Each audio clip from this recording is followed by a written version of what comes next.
La mangrove est un écosystème spécifique des zones tropicales côtières.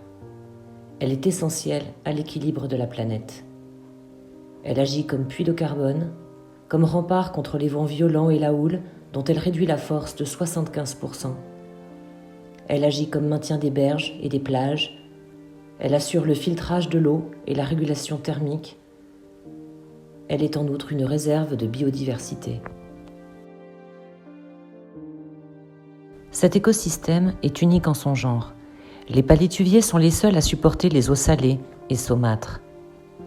Or, depuis plusieurs décennies, il est menacé de disparition. Exploitation du bois pour la construction navale, la teinture du cuir ou le charbon, destruction massive pour l'urbanisation et la construction de complexes hôteliers les pieds dans l'eau, les activités humaines ont déjà eu raison de la plupart des mangroves à travers le monde. À Sosua, de la mangrove originelle, il ne reste qu'environ 5%. En collaboration avec la Fondation écologique Magua, nous avons pour ambition de la restaurer et de la protéger.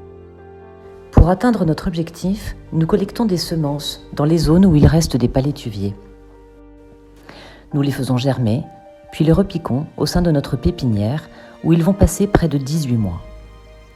Une fois les plants suffisamment développés, ils vont être plantés en pleine terre.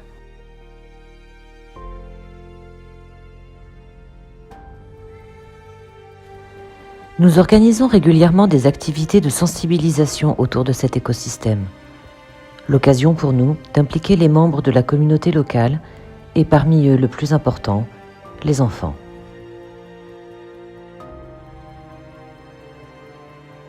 En participant, ils apprennent le rôle essentiel de la mangrove pour l'environnement et la protection de l'île face à l'enjeu climatique. En plantant un arbre, leur arbre, ils s'approprient la mangrove et sont d'autant plus disposés à la défendre et à la préserver. Au-delà de la dimension écologique pure, la mangrove est également une source de richesse et de développement durable pour la communauté. Sa restauration va permettre le retour de nombreuses espèces menacées, qu'il s'agisse d'oiseaux de mer ou migrateurs, de poissons, de crustacés ou encore de lamantins. Il sera dès lors possible de les observer dans le cadre d'activités écotouristiques créatrices d'emplois. C'est à cet ambitieux projet que l'association Thardan Kids for Sustainable Change, en partenariat avec la Fondation écologique Magua, vous propose de participer.